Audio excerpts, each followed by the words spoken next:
दोस्तों इस वीडियो में मैं बात करने वाला हूँ हाउस फ्लिपिंग। क्या है हाउस फ्लिपिंग?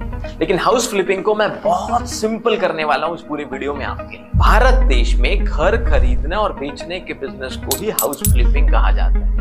कैसे करते हैं हाउस फ्लिपिंग, क्या ये लीगल है, बहुत सारी चीजें हाउस फ्लिपिंग के हम आगे डिस्कस करने वाले हैं। मैं doctor Amol Maurya, real estate coach, real estate trainer, real estate author, entrepreneur आपको बताना चाहता हूँ कि हाउस फ्लिपिंग करके आप बहुत अच्छे 15%, 20%, 30% तक के भी सालाना रिटर्न्स रियल एस्टेट के बिजनेस से बना सकते हो।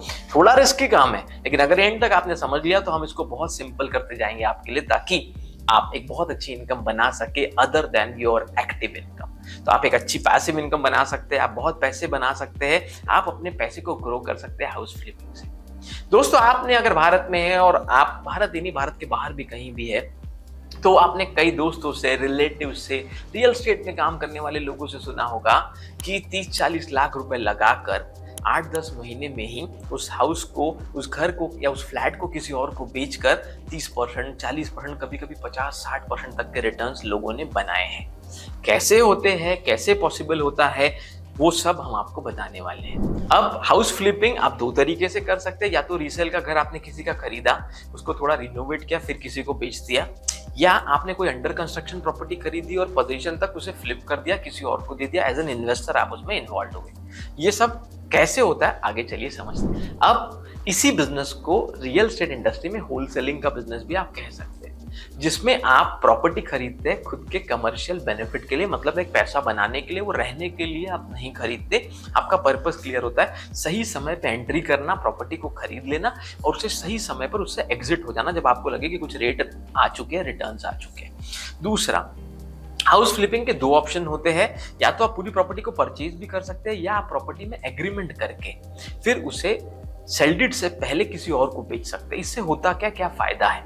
स्टैम्प ड्यूटी एक बहुत बड़ा फैक्टर प्ले करता है दोस्तों। जब भी आप कोई प्रॉपर्टी खरीदते हैं, मान लीजिए आपने कोई 1 करोड़ की प्रॉपर्टी खरीदी और उस पर 6.5% या 7.5%, जिस भी सिटी में आप भारत में प्रॉपर्टी खरीद रहे हो, आपको स्टैम्प ड्यूटी गवर्नमेंट को पे करनी पड़ेगी अगर आप सेल्डेड करते हो। रूल और रिसर्च ये भी कहती है कि अगर आपने किसी प्रॉपर्टी की सेल्डेड कर ली है और स्टैम्प ड्यूटी पे कर चुके हो, तो अगले 3-4 साल आप उसे मत रीसेल करो, प्राइस को और ज्यादा बढ़ने दो, फिर ही बेचना, ताकि स्टैम्प ड्यूटी का भी एक एडिशनल कॉस्ट आपका ऐड हो चुका है। अगर आपने कोई प्रॉपर्टी 1 करोड़ की खरीदी और 3 साल बाद उसे 1 करोड़ 40 लाख में भी बेचा, और अगर 7 लाख रुपए स्टैम्प ड्यूटी में लग गए, तो आपके प्रॉफिट में से 7 लाख माइनस हो जाते हैं। तो अगर आपको फ्लिपिंग अच्छे से करनी है, घर खरीदने बेचने का बिजनेस करना है, तो आप एग्रीमेंट करके उसे फिर किसी और को बेच सकते हैं। और 8 महीने, 6 महीने, 9 महीने का अगर पीरियड आपको मिल गया, उस दौरान जो भी इंक्रीज हुआ, मान लो 1 करोड़ की प्रॉपर्टी में आपने 20 लाख रुपए जेब से लगाए, 25 लाख रुपए और एग्रीमेंट कर लिया, और आपने 9 महीने का टाइम पीरियड लिया, तब तक आपको लगा कि कम से कम आपको पहले से पता था कि कुछ ऐसे प्रोजेक्ट्स आने वाले हैं, कुछ ऐसे टाउनशिप्स आने वाली है, या कोई ऐसा 5 स्टार होटल इस एरिया में आने वाला है, या कोई भी डेवलपमेंट होने वाला है, या इंडस्ट्री आने वाली है, जिससे रेट पक्का बढ़ेंगे अगले 6 महीने। आपको पता चला कि अगले 6 महीने बाद प्रॉपर्टी का रेट 1 करोड़ से 1.5 करोड़ रुपए हो गया, या 1 करोड़ 20 लाख 30 लाख हो गया। आपने जेब से तो 25 ही लाख रुपए लगाए थे, क्योंकि आपने सिर्फ एग्रीमेंट किया था, सेल्डेड नहीं की थी। आपने 6 महीने बाद उसी प्रॉपर्टी को किसी को बेच दिया 1 करोड़ 25 लाख रुपए में। अब आपने 25 लाख रुपए लगाकर 25 लाख रुपए बनाए अगले 6 महीने, 8 महीने। हाँ, इसमें कुछ रिस्क भी इन्वॉल्व होती है, वो सब हम आगे जाके आपको बताने वाले हैं। तो ये एक तरीके से सिंपल शब्दों में कहूँ तो प्रॉपर्टी फ्लिपिंग का बिजनेस है। दूसरा, कई बार आप प्रॉपर्टी को खरीद के उसे रिपेयर करके लोगों को बेच सकते हैं, जिससे प्रॉपर्टी के प्राइसेस और इंक्रीज हो जाते हैं। ये भी एक प्रॉपर्टी फ्लिपिंग में बहुत बड़ा एक बिजनेस है या कैटेगरी है, जिसमें प्रॉपर्टी को रिनोवेट करके बेच के और अच्छा प्रॉफिट बना सकते हैं। क्या इंडिया में प्रॉपर्टी फ्लिपिंग का बिजनेस, घर खरीदने और बेचने का बिजनेस लीगल है? हाँ दोस्तों, ये एकदम बिल्कुल लीगल बिजनेस है। आप एग्रीमेंट करके भी रीसेल कर सकते हैं, या आप सेल्डेड करके फिर 3-4-5 साल बाद रीसेल कर सकते हैं, उसमें भी फ्लिपिंग का बिजनेस कर सकते हैं। उससे आप लॉन्ग टर्म फ्लिपिंग कर सकते हैं। अगर मैं सिंपल शब्दों में कहूँ तो जैसे शेयर मार्केट में short term trading, long term trading और वेरी लॉन्ग पोजीशन बनाना होता है, ठीक उसी तरह से आप रियल एस्टेट के मार्केट में भी अगर आप 2-4-6 महीने में ही खरीद कर एग्रीमेंट पे बेच देते हैं, तो वो शॉर्ट टर्म फ्लिपिंग हो सकता है। अगर आप 1-2 साल में बेचते हैं, आपको थोड़ा टाइम पीरियड मिल रहा है, कोई अंडर कंस्ट्रक्शन प्रॉपर्टी आपने खरीदी है, आज प्रोजेक्ट लॉन्च हुआ, 3 साल उसको डिलीवरी को है, और 2 साल बाद भी आपने 2.5 साल बाद पोजीशन के समय किसी और को दे दिया, या आपके किसी दोस्त को ही आपने कहा कि देखो मैंने 30 लाख में बुक किया था, आज इसका प्राइस 40 लाख रुपए है, आप मुझे 38 लाख भी दे देंगे तो मैं आपको बेच दूंगा, तो सेल्डेड उसके नाम से हो सकती है, डिफरेंस का 8 लाख रुपए आप एक प्री कंस्ट्रक्शन प्रोजेक्ट में भी कमा सकते हैं। ये एकदम लीगल है, आप सही तरीके से कर रहे हैं तो कोई प्रॉब्लम। कितना मार्जिन रहता है? प्रॉपर्टी फ्लिपिंग के बिजनेस में, घर खरीदने से लेकर बेचने तक के बिजनेस में आप आराम से 10-20% से 40-50% तक भी कमा सकते हैं 1-2 साल के अंदर, अगर आप इस बिजनेस को सोचकर समझकर और अच्छे से करते हैं। मैं इस वीडियो में बात कर रहा हूं फ्लैट्स खरीदना बेचना, घर खरीदना बेचना इसकी।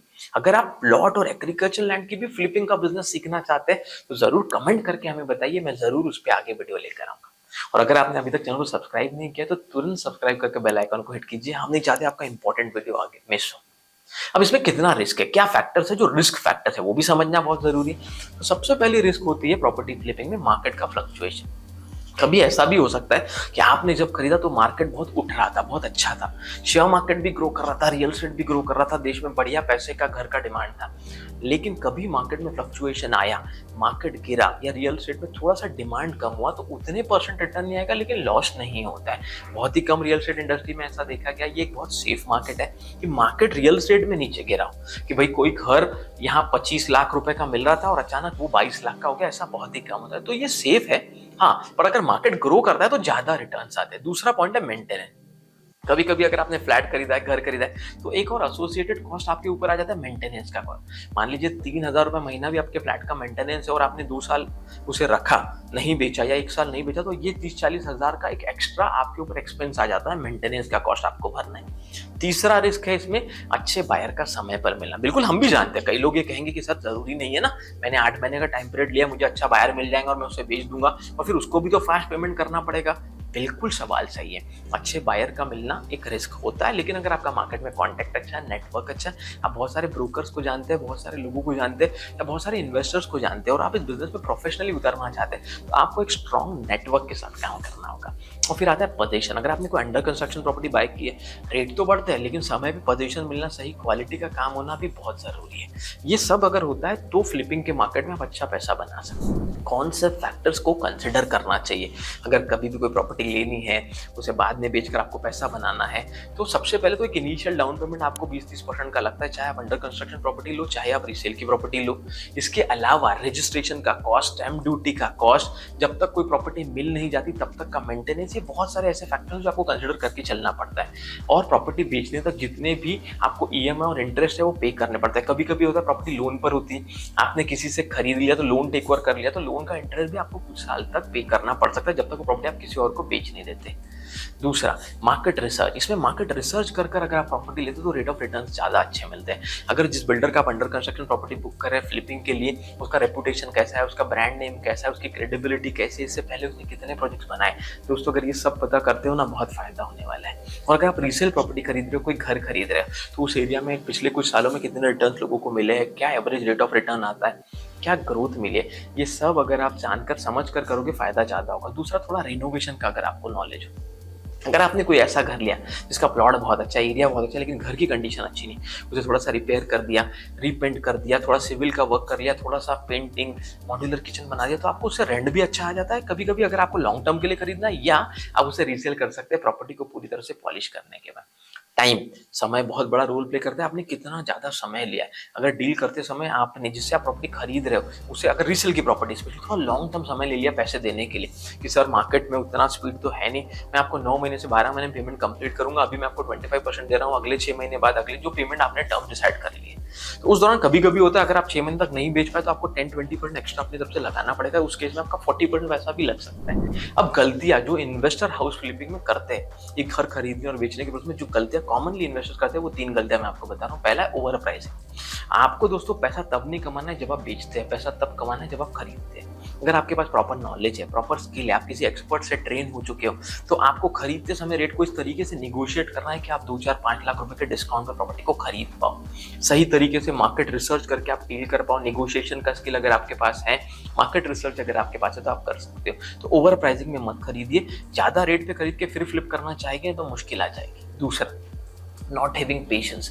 अगर पेशेंस नहीं रखते हो, डर जाते हो, मार्केट में थोड़ा भी ऊपर नीचे उछाल आता है, गिराव आता है, आप डर जाते हो और आपको लगता है कि आगे नहीं बिकी तो, और आप बहुत कम रेट में बेच देते हो और पता चलता है आपके बेचने के तुरंत 2 महीने बाद वहाँ कोई बहुत बड़ी टाउनशिप लॉन्च हुई और अचानक उसी प्रॉपर्टी के रेट में 5 लाख रुपए का उछाल आ गया। सोचकर समझ कर करिए, थोड़ा मार्केट रिसर्च को निकालिए, लोगों से जुड़े रहिए, आप गलतियां नहीं करेंगे। तीसरी गलती, बजट मैनेजमेंट। अगर आपका बजट का प्रॉपर मैनेजमेंट का कोई प्लान नहीं है, आपको फाइनेंशियल प्रॉपर नॉलेज नहीं है, आपने प्रॉपर्टी तो खरीद ली लेकिन आपको ये समझ में नहीं आ रहा है कि मैं इसे कैसे आगे सेल कर पाऊंगा, या सेल नहीं कर पाए तो पैसे और कहाँ से अरेंज कर पाऊंगा, उस केस में आप सोचकर समझकर इस बिजनेस में उतरिए। ये बिजनेस रिस्की भी है। तो जितने पॉइंट्स हमने बताए ये प्रैक्टिकल रिसर्च के बेसिस पे बताए, बहुत सारे इन्वेस्टर से बात करने के बाद बताए। अगर आपको लगता है कोई और एडिशनल पॉइंट इससे रिलेटेड, आप और जानकारी जानना चाहते हैं, प्लॉट या एग्रीकल्चर लैंड से रिलेटेड फ्लिपिंग के जानना चाहते हैं, तो कमेंट करके बताइए। जो प्यार आपने दिया उसके लिए बहुत बहुत धन्यवाद। हमारे चैनल को रियल एस्टेट का लीडिंग चैनल बनाने के लिए धन्यवाद। वीडियो को लाइक करना ना भूले, और दोस्तों हमारी book real estate game changer को जो प्यार आपने दिया उसके लिए बहुत बहुत धन्यवाद।